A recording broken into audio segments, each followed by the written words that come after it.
Welcome to the Resilient Campus Podcast, amplifying the voices of college inclusion innovators. I'm your host, Saby Labor, founder and CEO of Resilient Campus. Join me each week as I interview professionals on the front lines of campus and community movement building. For more information, please visit resilientcampus.com/podcast.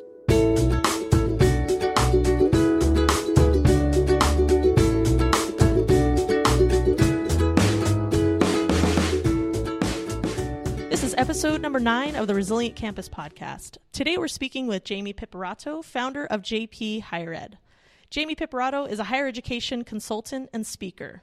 JP has extensive experience working in higher education as a student affairs professional in the areas of multicultural education, LGBTQ services, Title IX education, leadership, career development, and university housing.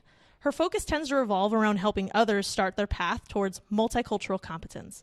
Currently, JP is the founder of JPHigherEd, which is an identity-conscious professional development company that provides in-person trainings, online webinars, and online courses. To learn more about JPHigherEd, please visit jphighered.com. JP, thanks so much for being with us today. I really am a big fan of yours, and I'm so honored to have time with you on this Friday afternoon. So thanks for being here. Of course, Saby, thank you so much for the invitation. Real excited to have this conversation.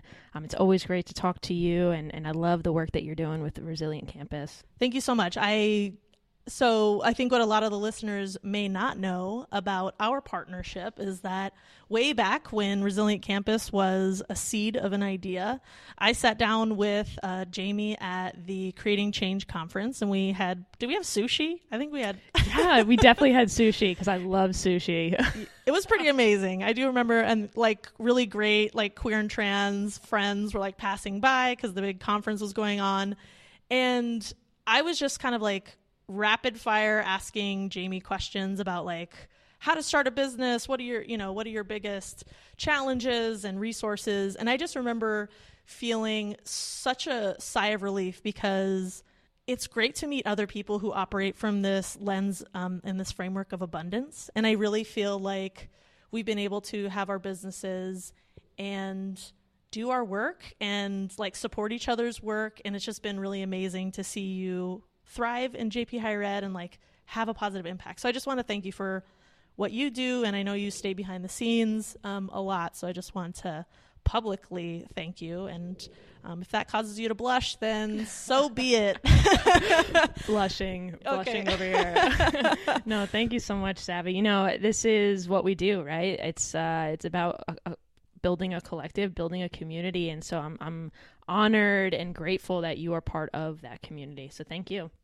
Awesome. And I'm really excited. So as I read that biography, I know that it's, a real small percentage of the things that you do, who you are, what you bring with you every day. So if you wouldn't mind, for the listeners who might not know you, tell us a little bit more about yourself. Yeah. So where do we start, right? I always am I love bios. I hate bios. There's an element that comes with them, an expectation, if you would, of this elegance, But so where to start would be, I come from New York. I was born and raised in New York. I'm probably too much of a proud New Yorker, if that's possible. People outside of New York would definitely say that's possible. I come from a white Italian-Irish family, very typical in New York that you find that type of family. My mom was an educator, and my father, which I don't know, Saby, if you know this, but my father was a local politician. Wow. And so just that dynamic of having an educator and an educator who was at first a stay-at-home mom, who when I was about 9-10 years old, give or take a couple of years, ended up going back to school, went back to college, got her master's degree, got her first job as a teacher in the K through 12 system. So that's just an amazing role model right there, my mom. And then on the other side, my dad, being a local politician, being very involved in the community, seeing what perspective that was in my life growing up. It's just a huge impact. I'd always make this joke, and I probably shouldn't make this joke, but I'll make it anyway. I always make the joke in saying that, by age 3, I could work a room, and by age 5, I could draw up a contract. And I think that I think that just speaks to kind of my upbringing and what life was like. And I mean, our family looked very similar to other families in my community, but in the essence of like the skills and just the difference that we were taught growing up, I think there's just a variation that not everyone had. So it was really interesting. So when it came time to go to college, I was like, oh, I'm totally going to be a teacher, because my mom was amazing, is amazing, and was a great role model in that essence. And so I was like, the only 2 things I really know are sports and being a teacher, in some essence of what that means. And so I was like, I'm going to become a PE teacher. So I went to SUNY Cortland, where I got my undergrad. Go Red Dragons. Love SUNY Cortland. I'm actually on the board of directors at SUNY Cortland right now. Nice. Yeah, I love staying involved. It gives you a different perspective being on the board. Good and bad, right? Good and bad, but definitely rewarding in a lot of ways, and allows me to give back in ways that otherwise I wouldn't be able to. So I ended up going to SUNY Cortland, and like many people who end up in student affairs, realized, hey, I could work at a college and do programming and educate in a different capacity. It was actually one of the residence hall directors that was there when I was there. His name's Stephen Canals. He's now like this huge writer for Freeform, went back to film school and at UCLA, and is just an amazing person. But he mentioned, he brought me out to, Saby, I think we were having sushi when I had this conversation.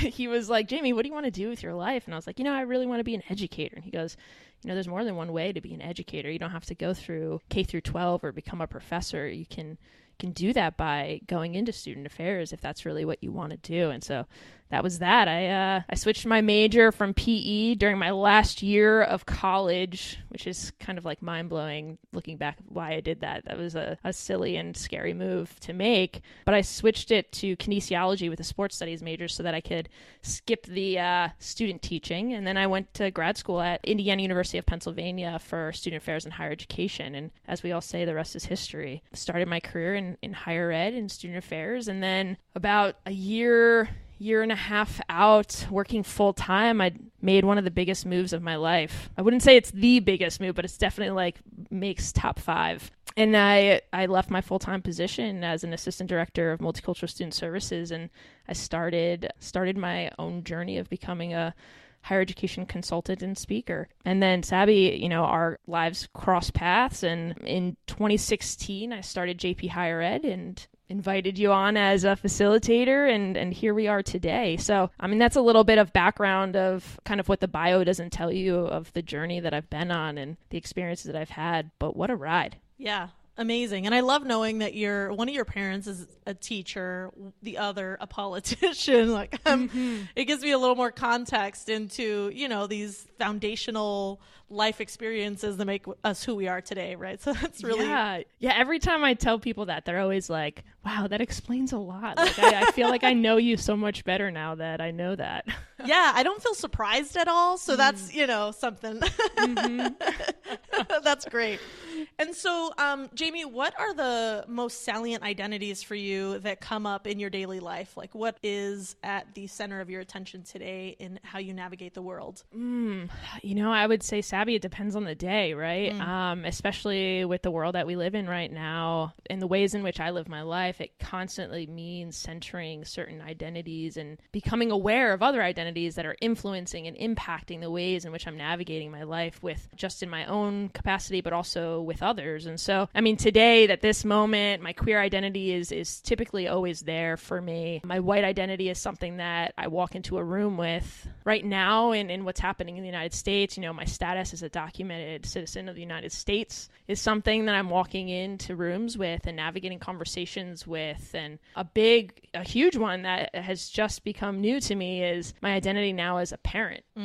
And so that has kind of changed my world in so many ways. And I remember when my partner and I first found out that we were expecting, and I was like, oh my gosh, the things that I need to do to prepare for this world and for this child to come into this world. And that was definitely around the same time as the election was going on and everything. So just like the whirlwind of emotions and fear and frustration and excitement and joy, it was just a whirlwind. So Yeah, but I would say those, and it really depends on the day. And, you know, if I visit family, my background, educational background plays a huge role in the place that I'm at and the conversations I have and the way I navigate those spaces. So, yeah. Absolutely. Thanks for sharing all that. And so I know a little bit about the work that you're doing today, and that's really, you know, one of the many things that I was hoping that other folks listening into this podcast could find out and discover and engage with in the contributions and the voices that you're uplifting and the investment that you're making in people. And so tell us, for those of us that might have a glimpse or might not have any information, what are you doing today? What are you working on around inclusion issues? What's at the top of your mind? Yeah. Oof. Right now, too. Yeah.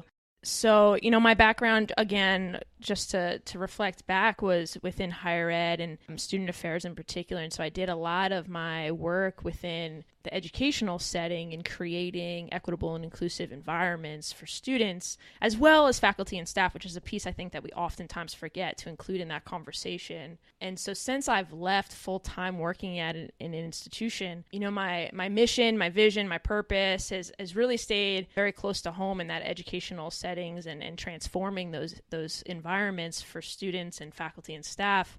But now it looks a little different, right? So most of the work that I do is through my company, JPHigherEd, which I created, last year was our first academic year up and running. And we had 13 plus facilitators that year just doing amazing work. And I had the honor to amplify their voices through JPHigherEd in the format of online webinars. And so really the work that I'm doing is through JPHigherEd, through JP webinars, courses, campus speaking engagements, through whether that's in person or more virtual. And then, you know, we have also a podcast, which we can talk about a little later and shout that out so folks can get there. And then also included within JPHigherEd, when I first was starting this business, Saby, I think we talked about this in the past. One of the things I was struggling with was creating this like for-profit business in like this capitalistic world that we function in as a white person who, you know, has been awarded opportunities based on that sole fact that my skin is white, right?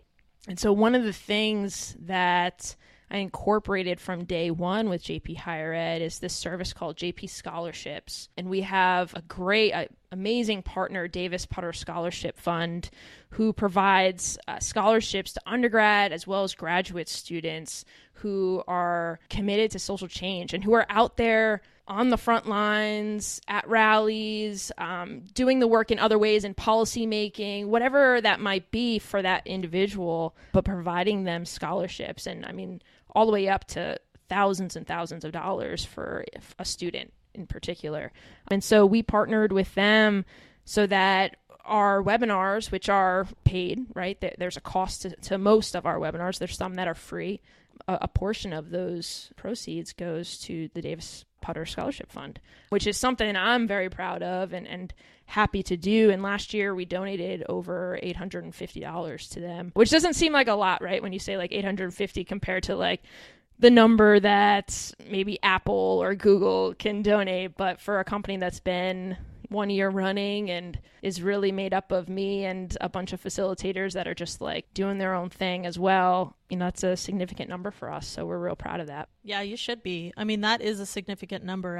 I know that in my first year, it was really something that I was thinking about, you know, in terms of how do you balance that, right? I mean, I was just trying to stay afloat, you know, a lot of the times, and in terms of revenue generation. And then, you know, inherently, I just want to give most of it away. And so, you know, really that tension that exists within some of these tax structures and which ones provide us also the most protection when it comes to litigation. If somebody wants to pursue a lawsuit against me, is it me personally? Is it my business? So all these really complicated things that you kind of have to learn on your own, and it's really challenging. Isn't that the truth? Oh, yeah. So there was a little bit of overlap when I first started my business, and I was still working at my former institution that I was just previously working at.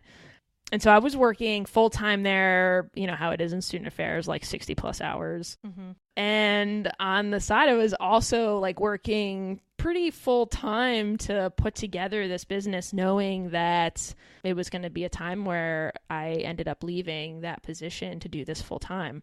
And so just fine. And my background is education. I come from my undergrad's kinesiology with a sports study, so no business there. And then graduate school is a master's of arts in student affairs and higher ed. And so like the business side of the world is like a completely different world. And it's really what I found interesting in Saby. I don't know if you found this as well. I'm sure of it, just knowing who you are and your values. And I found a lot of what was in the business world just incongruent with my own personal values. Yeah. And so it was creating a business that didn't look like successful businesses out there, but a business that represented what my values were and my principles and what I thought was important. And so like any facilitator that comes in to JP Higher Ed is going to leave with money, payment for their services, for their labor. And for as much of the organizations that we have in student affairs and higher ed that are kind of like adjacent to those jobs, I don't know if we can say that's the same for everyone, right? That people are getting paid for the work that they're doing. And so that's a really important thing for me,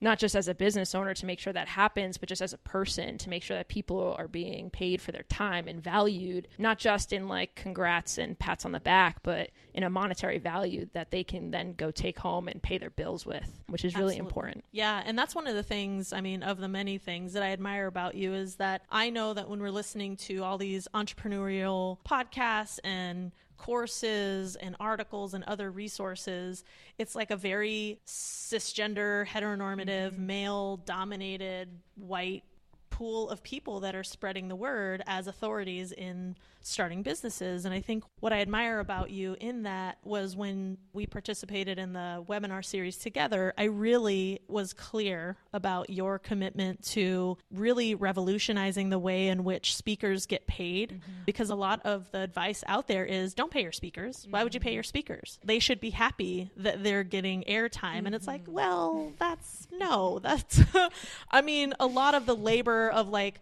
women of color, like queer people and trans people of color, it's like this nation is built on their backs. And why don't we just continue that, right? Why don't we just continue making people feel grateful that we even did anything for them?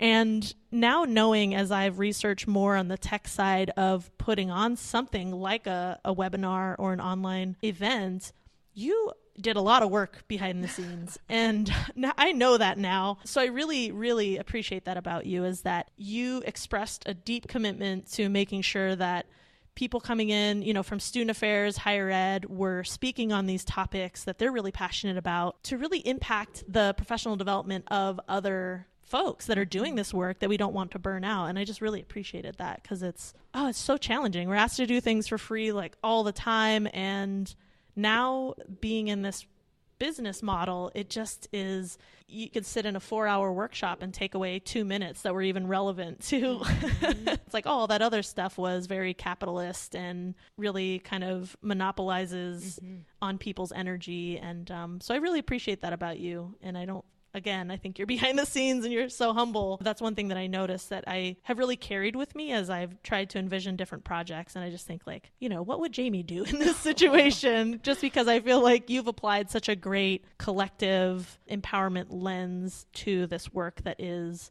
a business structure. I appreciate that, Saby. Thank you so much. That's what this is all about, right? Like that collective, that community-based. If we're doing this work, and when I mean this work, I mean the social justice work alone, then we're not doing it right. And so JP Higher Ed was really my way of saying, you know what, there can be a platform out there that people can find more easily, get paid for using it, get their word out there, help environments and communities and institutions and organizations be better and do better.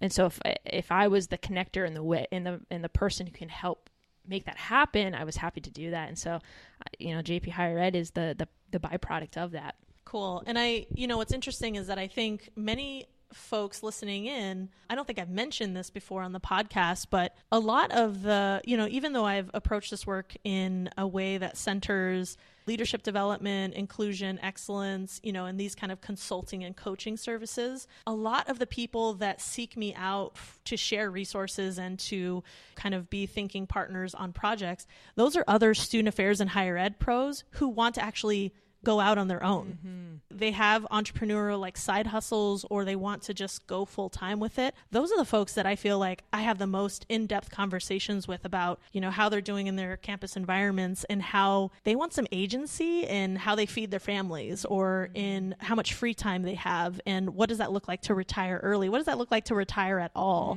And having these really deep financial conversations, empowerment conversations, and just conversations about like, how do I learn the systems so that I don't have to be doing this work till I burn out and my mental health is completely gone and deteriorating. And I don't say that facetiously. Like, I'm hearing folks that are saying these things, and I just feel like, yeah, we have to share these strategies with people, right? We have to call them in to these partnerships and do this work together.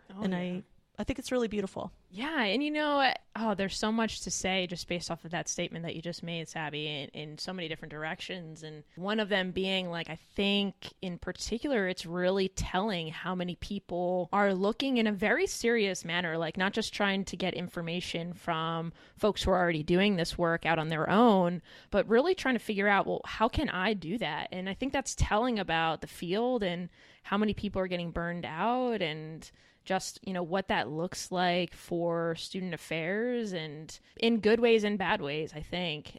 And so it's so important. I mean, there is so much work to be done. And, I was one of those people in the very beginning when I was first looking to get out there and do this on my own. I reached out to people as well. And so it's always great to give back and to recognize that there have been people that you're kind of standing on their shoulders. They've helped you, they've helped build you and guide you, and it's the only way to do it, right? To help and give back and amplify those individuals as well. Because there's plenty of work to be done, right? There is no reason to be competitive in any way when you're thinking about how to provide these conversations to campuses and organizations. And if you want to go the business route as well, I mean, it's just, how are we doing it, and how are we doing it in a way that stays true to our values and our missions. So yeah. And, one thing I was just thinking about was how many professionals you've impacted in the higher ed sphere just in this last year alone. And I don't want to miss the opportunity to congratulate you on making it through a full academic year and now entering into your second, because what we know about small businesses and folks with minoritized identities is just overall, I think 50% don't make it past the first year. And then we need a lot more data to look at the intersectional identities and what are the success rates and how many folks are kind of pushed out and into full-time work or whatever they decide to pursue after that. But I know that you've impacted a lot of people, and I'm wondering if there's been trends or common stories or patterns that student affairs professionals that are on the front lines of this inclusion work, what are they saying that they're like losing sleep over, or what's at the top of their mind? Has there been patterns or anything like that they've been sharing as you've been doing work to invest in their professional development? Where to start, right? Where to start? I mean, I think it depends. So the thing about these conversations, right, is it also depends on the identities those people are coming in with and how that impacts the work that they do on those campuses, right? So like if a person who's white and queer and, whatever else identity they may have, we can just start with those two identities. Their experience doing this work and supporting students and navigating the political structures that are within these campuses is going to be very different than, let's say, if a trans person of color came up and was asking those same questions, right? And so I think that's important to name out there, that there are those differences in what is being focused on. A lot of the conversations that I try to provide through JPHigherEd and through the connections that I make from people reaching out, there's twofold, right? So it's people who are coming in who are trying to focus on that self-care aspect. Mm-hmm. And we have, Saby, you know, Dar Mayweather from doingthegoodwork.com. He does great in providing resources and starting conversations, facilitating conversations around that self-care piece. And so connecting people to what that means and what that looks like. And that looks different depending on your identities coming into that conversation. And then for folks who are trying to provide support for students, it depends on the institution that they're coming from and the region that they're coming from. I think originally, when I was just a small tangent here, coming from the Northeast and being from New York, you have this like inaccurate conception that other areas of the country are so conservative and less progressive, and you have almost like this superior ideology around who you are as a region of this country, right? And then now I'm currently in Columbia, South Carolina, and just looking back, the work that needs to be done in the Northeast is like tremendous and comparable to that of other regions in the country. And so it also depends on when those individuals are coming out, those campus professionals are coming out and asking for resources and support. Depends on where they're at and what type of institution they're at. I know multiple conversations just this past year have been around the political climate and how do we have conversations about the Trump era. I'm going to just say that. And what that looks like, and how do we provide support? And of course, a hot topic right now in higher ed is First Amendment, you know, like freedom of speech and what that looks like and how to navigate those conversations. And from my personal stance, I'm sure I have a different point of view from many people who work on college campuses and what that should look like. And then right now with Title IX, right, and DACA and all of these different items that are happening, or these different policies that are happening within changes within our kind of political climate in our country, right? It really depends on what's happening. How do we support the students with identities that are being impacted based off of these ignorant and harmful changes and policies? I mean, it just depends, right? I wish there was like a couple of themes that emerge, but it really is all over the board, especially because, you know, at JPHigherEd, we engage with folks across the country. People we're talking to out in California, the conversation is very different when we're talking to someone down in Georgia, just for multiple reasons. So it's always interesting and it's always humbling. It's always amazing to see the work folks are doing and the innovation that you see on college campuses with folks that are in this work, right? Because out of pure survival, a lot of professionals need to be really innovative in the ways in which they navigate college campuses and the political climates at those institutions. Absolutely. I love that you said it's so layered, it's so complicated based on region, based on the institution that you're at. I'm at a co-working space right now, and I was walking over from my car and I had checked the university email where I teach a gender studies course. And I was just so relieved because the president, for a lot of reasons, but because we have anti-racism in our mission statement, we're able to say, we don't approve of this. And as a matter of fact, let me show you how this state has protections in place. And, you know, and this is what you can do if you want to advocate for folks who are now unprotected, essentially, and at risk, at more risk than they were before. So I just really, you know, those things that come from the top level of the institution, they've always meant a lot to me. And even if they are symbolic, I just feel like when there's radio silence, that just says so much more. It has such a more profound statement than in the wake of Charlottesville, in the wake of all these national instances of violence. So it just feels like a little thing to me that has such a deep impact. And I know that I've talked with a lot of professionals who they're pissed, they're hurt, they're disenfranchised because that is not what their administration chooses to do, or that is not how their department sends and shares that message with students. They actually just practice what they think is neutrality, right? And inaction speaks louder than they think. Yeah, and Saby, and I would just echo that. I think the experience across the country is most likely our upper administration, whether that's the president, whether that's the VP, provost, whoever that might be. I think we see more silence than we do affirmation or just a statement, depending on the situation, you know? And we need those statements as sometimes cliche, if that's the word to use, as they can sometimes come out, I think it's still important to say something, right? Then having that silence. So we know that to be true, just Absolutely. In regards to the health and the well-being and the support and the valuing of students, faculty, and staff with those identities. So yeah, absolutely.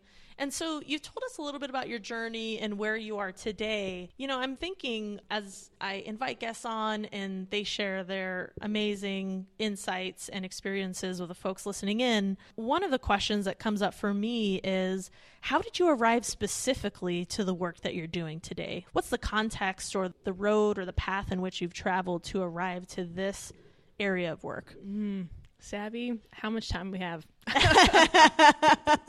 Go for it. Oh, right. So I think for me, and not to like bring this all the way back, but I think and of course we hope that people will say what I'm about to say, but I think it starts from way back when I was little, for multiple reasons. And I don't know, Saby, I don't know if you know this about me as well. Not many people, I don't think in my professional life know this, but my little sister was born with a facial disorder, that's the medical term, right? Called Treacher's-Collins. And so it impacts the facial development when you're a baby in utero and everything. And also, my sister was born with some respiratory difficulties, so she has a trach as well as a Baha hearing aid. She's partially deaf, so hard of hearing. And I don't know if many people know that about me just from the work that I do. It doesn't necessarily seem like a seamless connection at times with the things that I put out there on social media and whatnot. But I think that's where it starts for me. So we're about 2 years apart, so she's pretty much been there my entire life, at least the life that I can remember, right?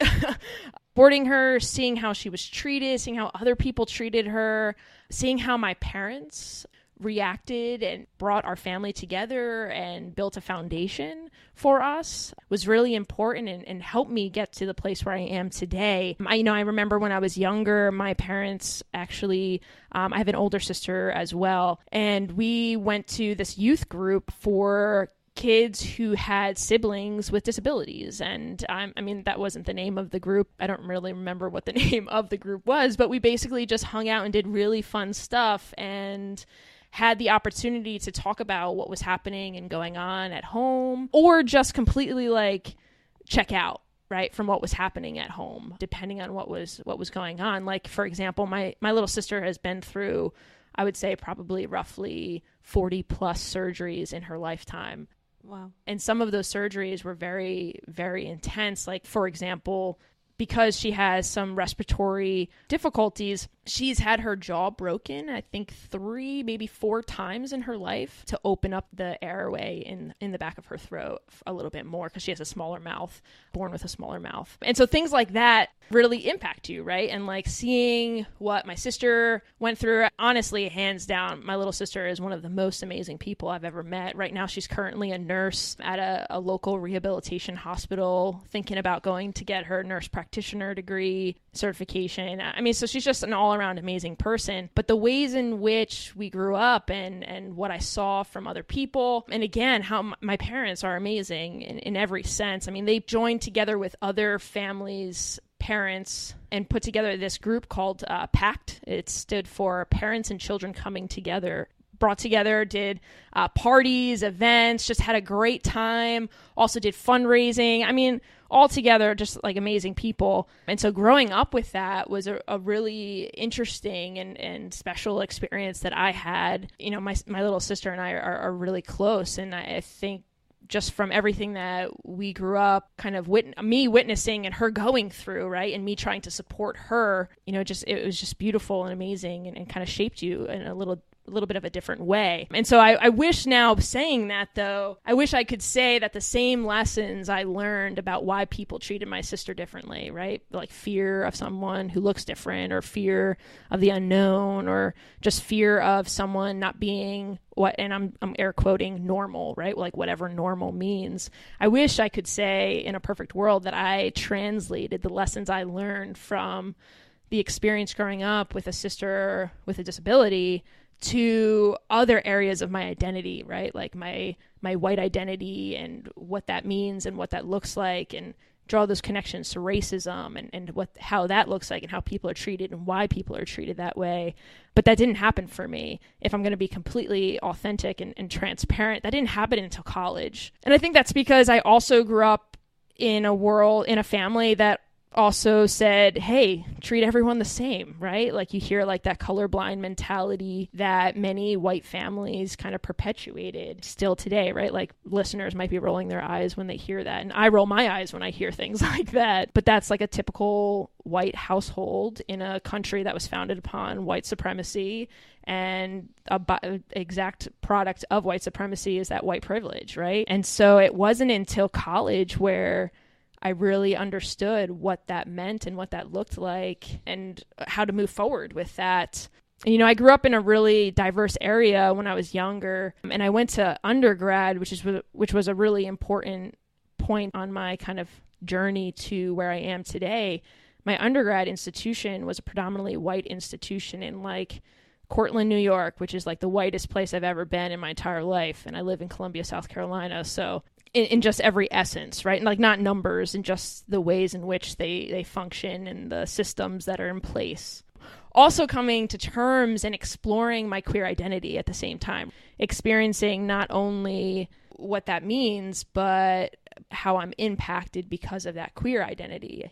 And so there's just like a whole bunch of different dynamics. And we could go on, and I could spend a lot of time kind of dissecting this. And there's so many different perspectives and lenses and intersections to talk about with this. But, if I was to trace it all the way back, it started with my little sister. When she was born, it kind of transformed my world in many ways. And then once I got to college, I started holding myself accountable and seeing my responsibility in this and my role in this world and society and the things that I perpetuated, not just the things that were done to me or to my sister, but the things that I was doing to others. From there, it was just getting on that road and continuing to learn and teach and listen and sit down and just embrace and kind of take in everything that other people who are way more brilliant than I was and still is, what they were saying. So that's kind of where I got to where I am today. Long story short, if that was a short story, but yeah. So, there's a lot of different dynamics, those were the elements I think that really impacted me. And we could also talk about how my parents were, dad, a local politician, and my mom, an educator, and how that influenced in both good and bad ways. Yeah, so that's kind of how I've arrived, if I've arrived, right? I don't know. Sure. If I've arrived. I'm still kind of on this journey of learning and finding my way and trying to help others do the same, recognizing that there's no finish line in this, so. Absolutely. I just want to pause, and I just want to thank you so much for sharing all of that history, that personal history. And I think one thing I noticed along the way, I'm just in deep admiration of your sister and you in sharing this very personal experience. And I think a piece that you mentioned along the way too was that in all transparency, sort of admitting to the stages in which you progress through your own awareness and holding yourself accountable as someone coming into their whiteness, into their queer identity, right? And all the different environmental contexts that exists in, whether it's locally, nationally, our family dynamics, etc. And there's something about higher education, social justice work in which I think, and this is my observation, is that we often don't allow each other to arrive to things too late, right? It's like I see almost the striving for perfection, to get the language right, it's almost like accountability has gone out the window too in a way that has integrity. Mm-hmm. Anyways, that's a whole nother conversation. And as I'm saying it, I'm sort of working it through, like, do I believe that? Do I want to work through that a little more? I feel like what I see today is that if I have a misstep, I want people around me that are going to say, like, hey, I noticed that you, misstep. Let's talk about that. And do you need any support around information or education to help you realize that we need to hold you accountable for that thing that you did, and do it in a way with like love and care. and not the call out culture that we've seen established, on Twitter and in some of these Facebook groups, where it's just like, okay, we're done with them. They're dead to us, and let's cut them off the list of invitees or something. Mm-hmm. And so I'd love to see us do that just with one another in being able to say, I came to this identity later in life, or I had this realization last week, or whatever the case is, just acknowledging that we're human. Mm-hmm. And inevitably that's we also need to apply these development lenses to each other as colleagues and as friends and peers and co-conspirators. Mm-hmm. It's like we can't just apply that to students and acknowledge that they are socially and morally and psychologically developing, mm-hmm. but we are at some final stage of growth. Mm-hmm. Isn't that the truth? Anyways, yeah. So Saby, you're appreciated you saying that. Yeah, I mean, you're just like dropping things right now, and I'm just trying to like catch them and hold them and juggle them and respond to them because it's just brilliant, right? So I think there's so much to go off of what you just said. I in particular, two things emerged for me, just working through this myself on the spot as well. But I mean, sometimes within social justice work, we have a tendency to perpetuate the same things that we're trying to eliminate and deconstruct in the communities that we're working with, and through patience, right? And through patience and realization that not everyone's in that same place.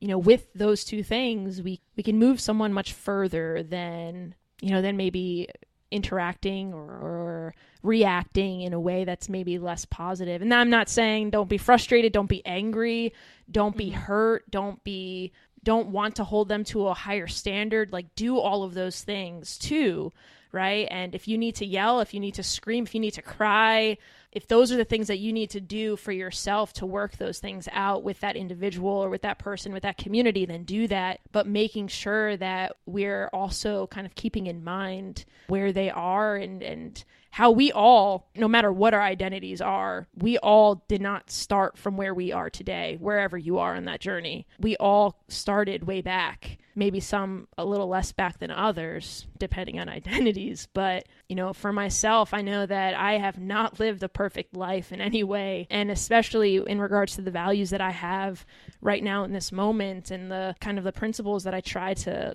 live my life around, those have not always been in my life and have not been always as strong as they are way back when, And so that's important to keep in mind. And then the other aspect is I would probably, and I don't know stats or anything like this, I don't know if anyone does, but I would say probably the majority of people in this country, and I think it's kind of prevalent today with what's going on in the political realm, they don't have people around them that call them out, right? Or call them in, however you want to say it.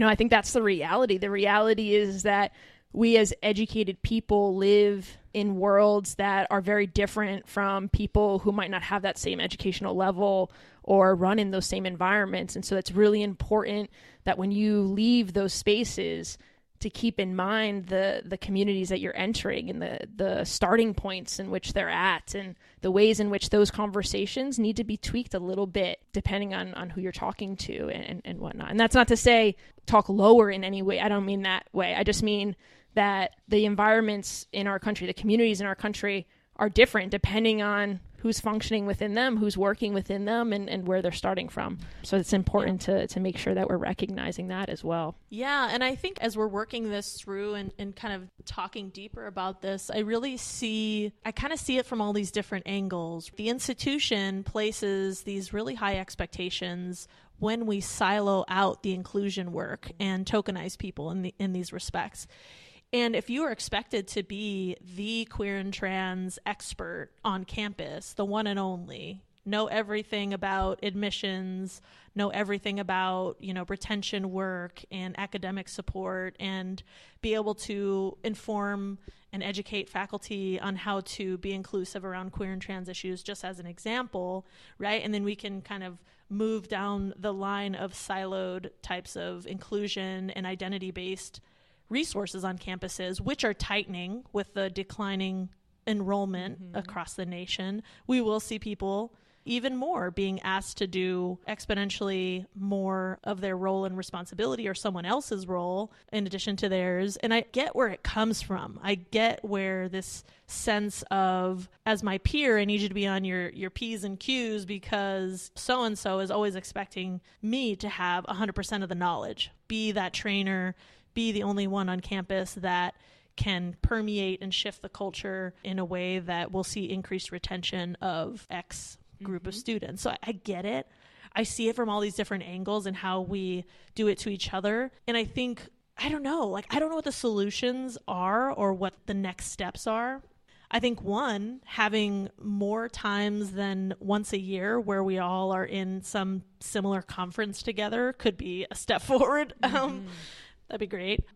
But maybe get us in spaces where we can just support each other and be in dialogue with one another in a way that's not driven by a conference, outcome or whatever. Just, I don't know. Yeah. So I think about that a lot. And as I talk with folks. Yeah, and Saby, I think there's another element to that in the sense that institutions need to take responsibility for the structures they're creating. Well, let's back up, right?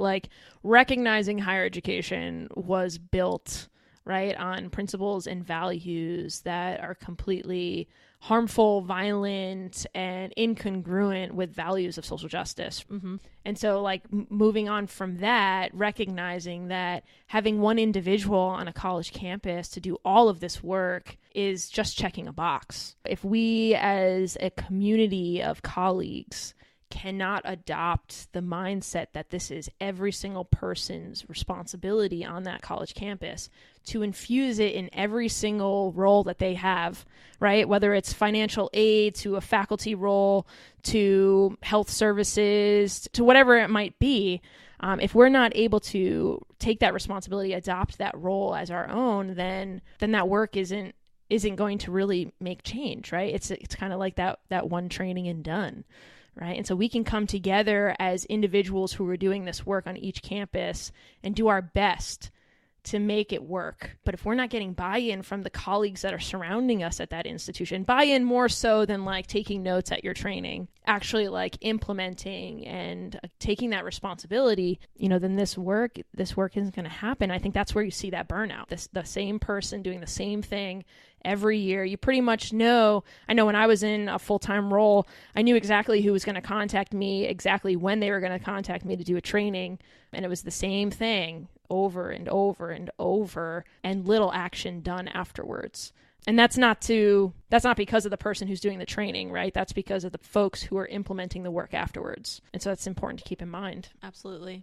Yeah. And it's such personal work too. I mean, it's often based on identities that we're having to almost legitimize in a sense, or constantly defend or buffer negative responses from campus members, community members who say actually, I do want to talk to you about your identity. I just don't think that you're a good person because of your, from the range of random things, random messages that you're buffering yourself.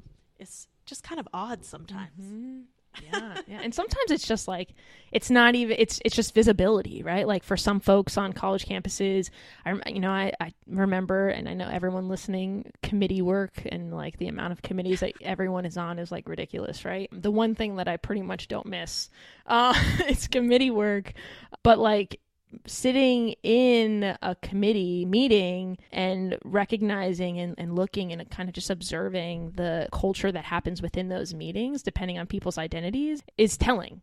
I know as a person, I was in my mid-20s working on a college campus, early 20s working on a college campus. And so the way I dressed, the way I talked, the way I acted, the way I navigated the room was very dependent on the amount of respect that I was going to get while I was engaging with people. And because of certain identities that I had more space to speak up than maybe the person sitting right next to me because of their identity. My supervisor at one of my last institutions would always talk about how she'd be sitting in a committee meeting, and she was a Black woman sitting in a committee meeting, and she would say something, and then the person who's a white male right across the way would repeat the same thing that she said, and everyone would be like, yes, we totally need to do that. And I'm just like, yeah, like we need to, as people with those identities, need to realize we're doing that and have those conversations within those committees, right? That's not work to be done outside. We need to adjust and recognize and call that out when it's happening and name it. Yeah. No, I love that you use the word amplify, because I intentionally used it in the tagline of the podcast after reading about Obama's presidential cabinet and the women on that cabinet coming to terms with the fact that they weren't heard and that they were getting mansplained all the time in these cabinet meetings. And they got together and strategized on how to have their voices heard individually by coming together as a collective and having a strategy in which they would amplify the ideas that was shared by another woman on the cabinet. And Obama started to notice, that this was going on, and all of a sudden the women on my cabinet are active, and then sort of coming to terms with, well, it's not new. Yeah. They've been having fantastic ideas. They've just been, amplified by and taken as a source by men before they have a chance to say like, hey, wow, yeah, she really did have a great idea. Yeah, and that's like the innovation that folks who do equity and inclusion work at college campuses, that's the innovation that they are forced to come up with, right? To just be heard, to just be seen, to be deemed worthy and valuable to their campus. I mean, that's uncalled for, right? Like we should be way further in our own understanding of group dynamics and identity and power and privilege, where that's not happening, and we're not having to come up with those strategies. But the reality is that right there is a perfect example of what folks are doing all across college campuses who are doing identity work. Yeah, exactly. And that's the reason that I even wanted to have a podcast, was I feel like people don't listen to the professionals who are doing this inclusion work. They're out of breath and out of voice from saying the same things over and over again.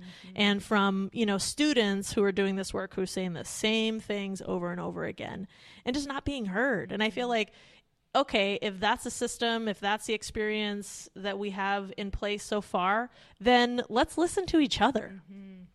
If we can't be heard directly in that moment, in our institutional context, in our committee work, whether it's on a professional association or at our campus, then how do we do that for one another and really practice that strategy so that we're so good at it, right? We're so practiced at it that we can then implement that in our campuses. And I think some people are already doing that work to amplify each other's voices in these campus environments. And I would just love to see that across campuses, across our kind of niche areas of inclusion work, because I think then we come together and we start to really advocate as a group in a mass number, in a collective, so that we can all be better. And that's what it's all about, right? Coming together as a collective, as a community who, has these shared values and shared missions and principles that, when we come together, that's when we're stronger, right? And that's when you see change happening and move in progress moving forward,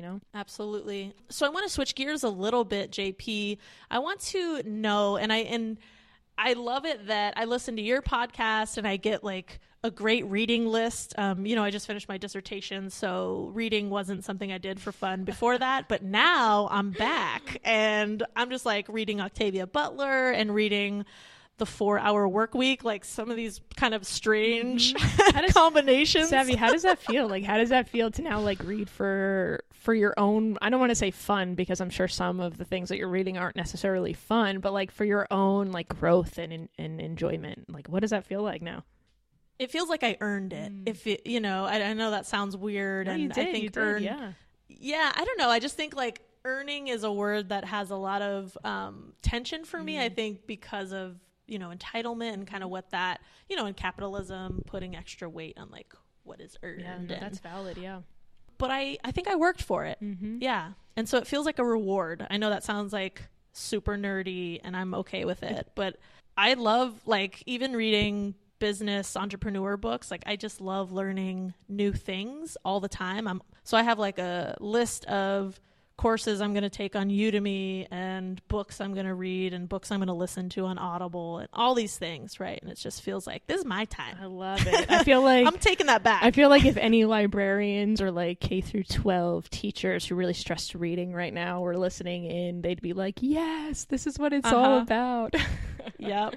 That's awesome. Yep. That's great. Yeah, it feels really good. And every librarian that I meet, they know that I just admire librarians. Mm-hmm. Oh, yeah. I mean, honestly, some of the smartest people, right? And the work they do that is unrecognized, right? Like, talk about folks that are unrecognized. All librarians have different niches, right? So I'm not going to try to like put them all in this one generalization, but the amount of work that they do and the passion that they have is amazing. Yeah. And they can be a pretty radical bunch. Mm-hmm. Ain't that the truth? Yeah. Well, they're connected to all the literature, right? Like they know the words. Yep. Exactly. So on that kind of thread of thinking about, you know, how we expand our minds, like how we grow ourselves, what is that one book or podcast or resource that informs the way that you think about or the way that you approach your work? Just one. I think I'm not gonna be able to do just one. So I'm just gonna kind of like word vomit, if that's okay, a whole bunch of different things that folks should check out. So I'll start by saying, Saby, JPHigherEd has a list of like 40 plus social justice books that we collected from higher ed professionals, faculty, just asked for suggestions, and folks kind of dropped us lines and direct messaged us different titles. And so that would be a great place to start, because pretty much anything that I name is probably on that list. And if it's not on that list, then we'll need to update that list. But I'll definitely send you that link so listeners can check that out. It's right on our site. If you go to the news tab on jphighered.com, you just search through our archived articles and it'll be there. But books like, you know, like the staples and like the foundation of this work, like Pedagogy of the Oppressed, and anything from Sarah Ahmed is like a gold star, right? Like everyone should be reading them. All of those books, if for white folks who are listening, and you know, these are all dependent on, some of them are dependent on identities, but for white folks who might be listening in, if you haven't learned about white fragility or read articles and books about white fragility, then, I mean, that's your homework assignment, right? And a good place to start would be Robin DiAngelo, not the only one who speaks about white fragility, but definitely someone to check out. They have a couple of books and also articles that you can access online if that's more accessible for folks.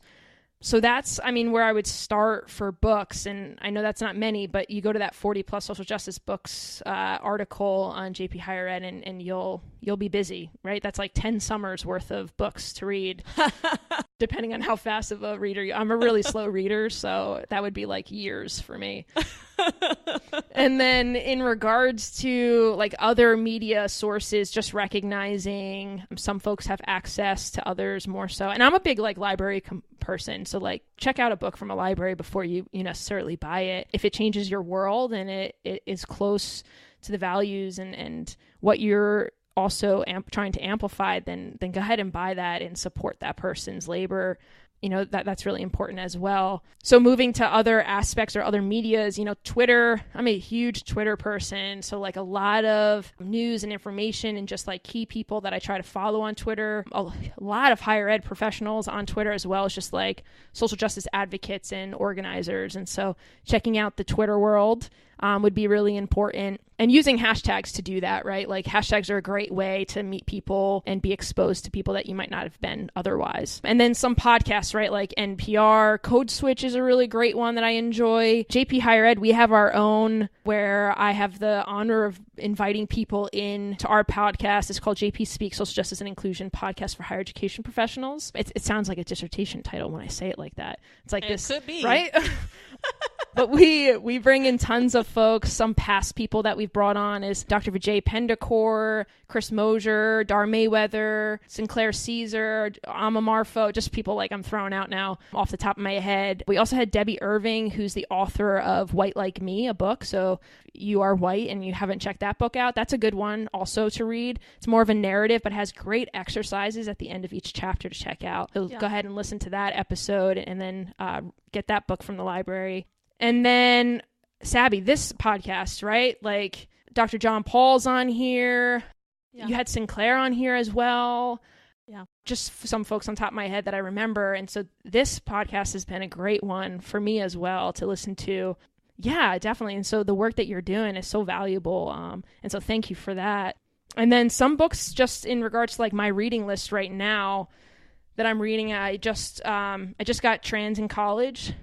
Mm-hmm. And so that's one definitely to check out. And then the other one that I have on my reading list that I'm so excited to check out and is very timely, always, but timely now because of what's happening in regards to Title IX, is Intersections of Identity and Sexual Violence on Campus. It's centering minoritized students' experiences. And so this one, especially if folks are Title IX coordinators or folks who work in student conduct, this is one that you should be reading and tabbing and highlighting and taking notes and then rereading again, mainly just because a lot of the work that we do in Title IX is very hetero, cis-normative, and that's just, and whitewashed. And so that's not the experience of folks who are impacted by sexual violence. And so making sure that you're reading up and using this book as a tool is really important. So I'll just say that, I'll end that. I know I just kind of like threw a lot of stuff out there, but that's a good starting point for folks if they're looking to get started or continue. Yeah, I love that because how I think with like books like the Hunger Games series or something where they've later made a movie, I have this similar experience with your podcast and the books that are recommended on your podcast, and then reading them later, I'm like, oh yeah, this is like such a cool experience. I'm glad I listened to the podcast first, or should I read the book first, And I'm doing that with Vijay Pendakor's the anthology that he edited, and it's just like, if anybody's thinking about shifting their retention strategies for students of color, first generation students, you have to get this book. Yes. Right. And so I'm so glad that I discovered it on your podcast, because I don't know where I'd be without it. It's been, in different ways, I feel like people have been trying to voice these strategies about identity conscious and identity centered practices. And it's just so on point in the different authors that are putting that out there in this book. It's just beautiful. Definitely. And Dr. Vijay Pendakar is just like an amazing human being. And Saby, I think you've told me in the past that episode, I think it's episode 2 of the JP Speaks podcast, is one of your favorites. And it's just like, whenever I listen, okay, so this is like a personal Jamie thing, right? Like whenever I am just feeling like depleted, like my bucket is completely empty, I sometimes listen to that episode because Dr. Pendakar is just so, he just energizes you, and he reminds you about why you do this work without telling you why you do this work. Yeah. And he just connects it really well. And, I always, whenever I listen to that episode, I'm always, because he advocates within that episode to, if you are doing social justice work, to not leave the field, but stay in the field, work your way up, get the upper administration jobs, and transform community and transform campuses. Yeah. And so like from someone who now is kind of adjacent to student affairs, still as much as I can trying to stay in it, it just makes you like, I just want to go apply for jobs right now. So it's interesting.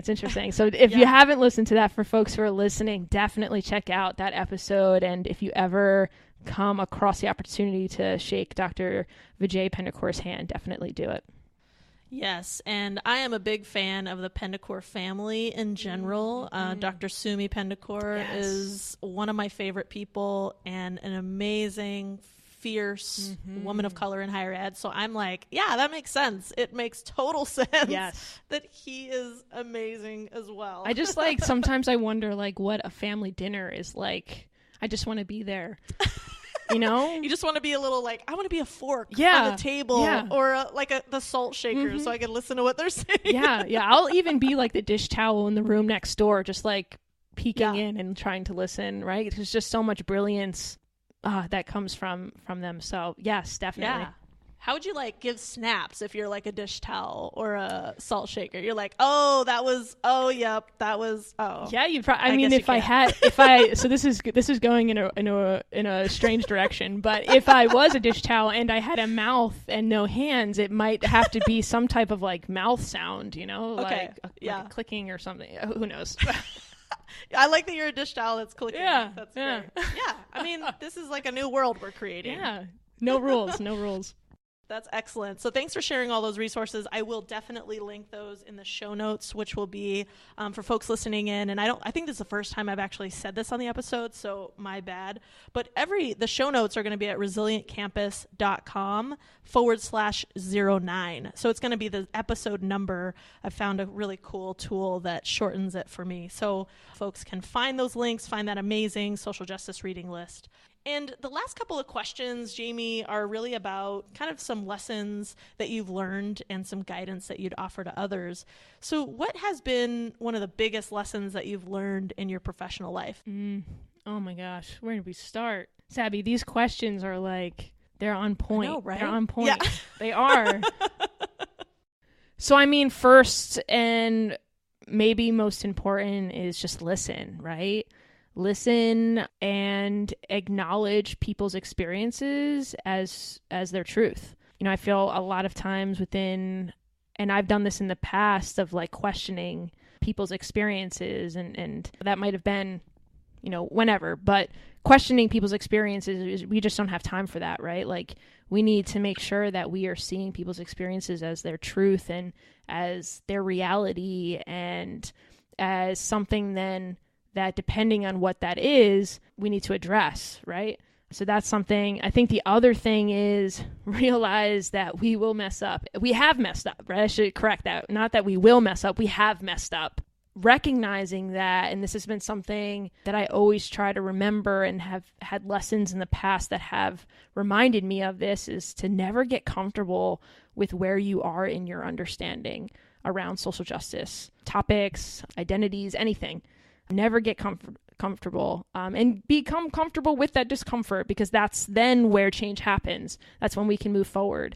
And so I've learned that lesson multiple times from failures, from missteps, from times when, you know, really close friends had to remind me, or from times where I've hurt someone. And so just being mindful of that and apologizing and moving forward and learning from that and never letting it happen again, I think is really important. And then the last piece of that, I think, would be love yourself. You know, I think the social media world, and I'm just going to get like real talk on everyone right now, but I think the social media world, and I think we all recognize this as higher ed professionals in particular, creates this like unrealistic expectation that people are like happy and joyful and always perfect and are adventurous and experiencing so many beautiful things. And I think the reality is that we all have our ups and downs. And at times, I would say probably almost everyone has reached a low. And that's been for me too, right? In regards to just having points in my past where, you know, depression hit, right?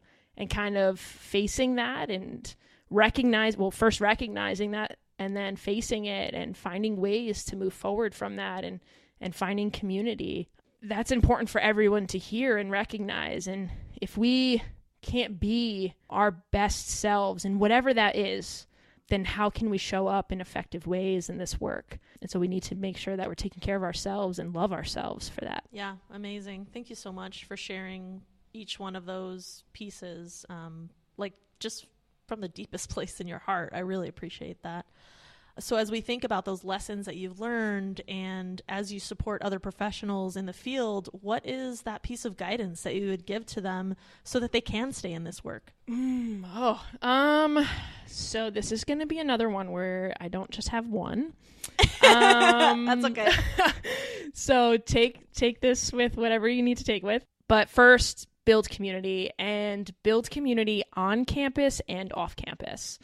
And there might be a little bit of a hybrid of that, right? But we need to make sure that we have support and find the people who value the same things as you or will push you to be better on campus. And if you are the sole person, the only person doing identity work on your campus, and you don't think there's anyone else, and I was in that situation at one point, I promise you there is at least one other person that you can find to build that community on campus. And we need to do that because this work does not happen effectively and consistently and isn't infused in the DNA of our campuses if we can't find that community. It's not, the longevity of it is not there, right? We get burned out if we don't have that community. And then also find that community off campus, right? Like out of your professional world. Who are those individuals within within your friend group or your family, whoever that might be, to also support you, and those folks that can be your vent, and those people who are also going to hold you accountable, right? And call you out. I think that's one of the things that I appreciate about the people I try to surround myself with is I expect them to call me out on the times where, I'm messing up. And it happens, right? It happens with us all. And so we want to try to minimize that aspect or that piece, but it's going to happen. And so who are you surrounding yourself with that are going to challenge you to step outside that comfort zone and stay out there so that you can grow? So that would be one, right? Build a community both on campus and off.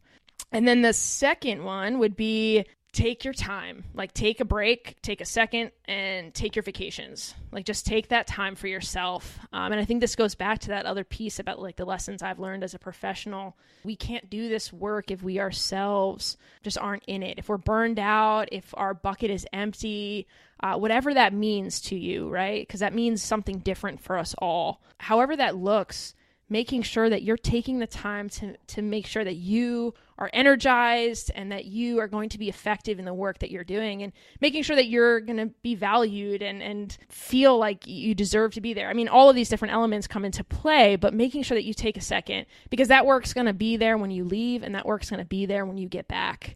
And that's not to say, hey, take time, step back, don't do anything. But that's, we need to make sure that we're taking time for ourselves so that we can come back stronger, more effective, more determined, more passionate, full of love to do this work, because that's what we need.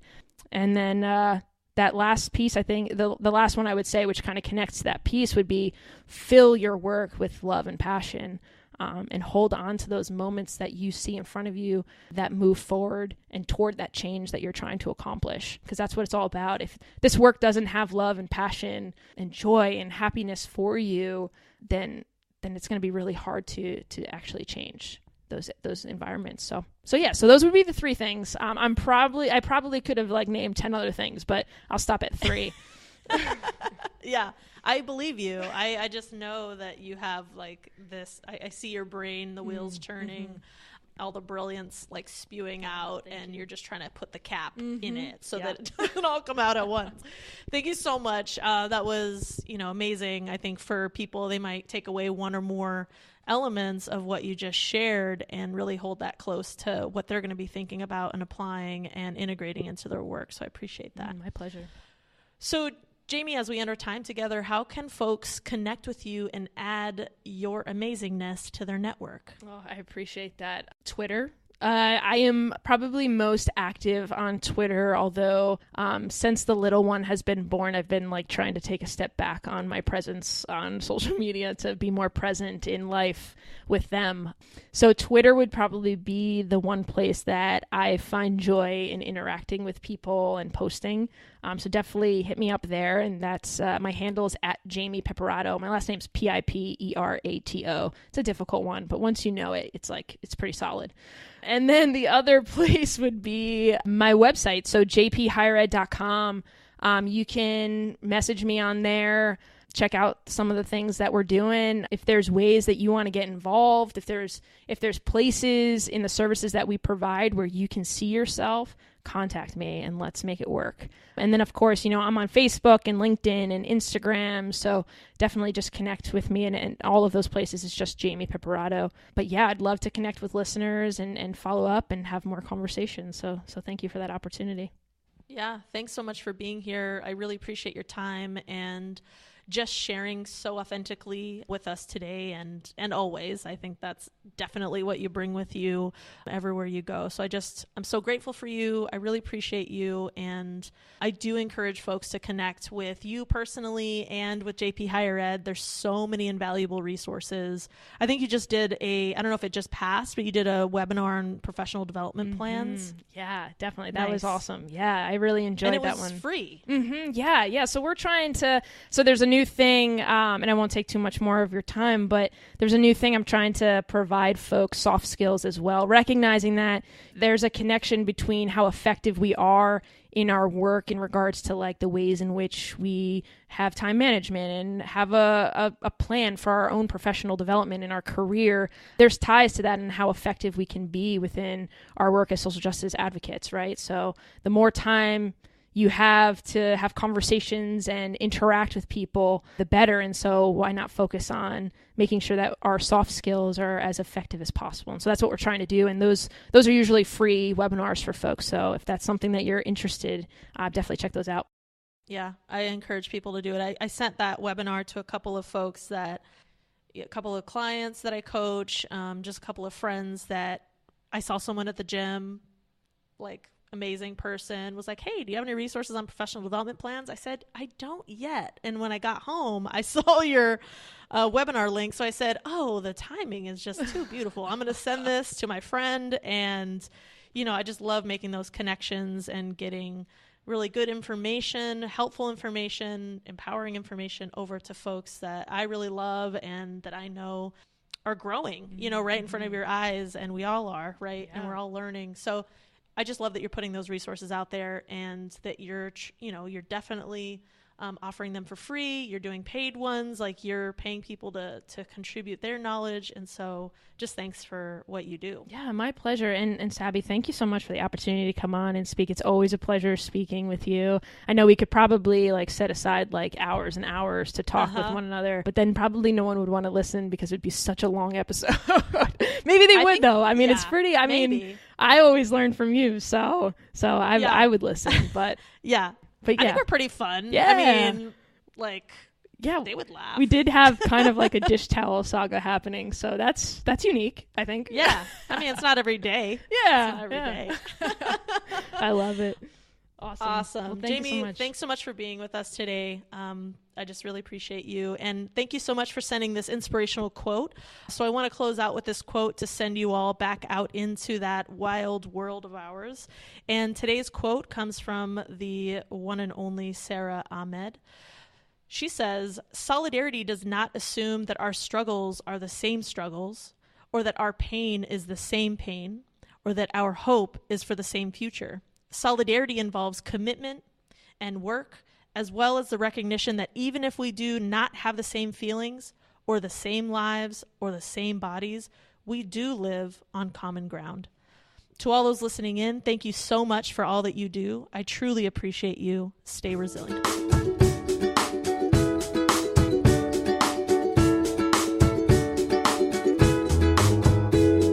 Thanks so much for tuning in. Head on over to iTunes, SoundCloud, or Stitcher to subscribe to this podcast so you don't miss out on a single episode.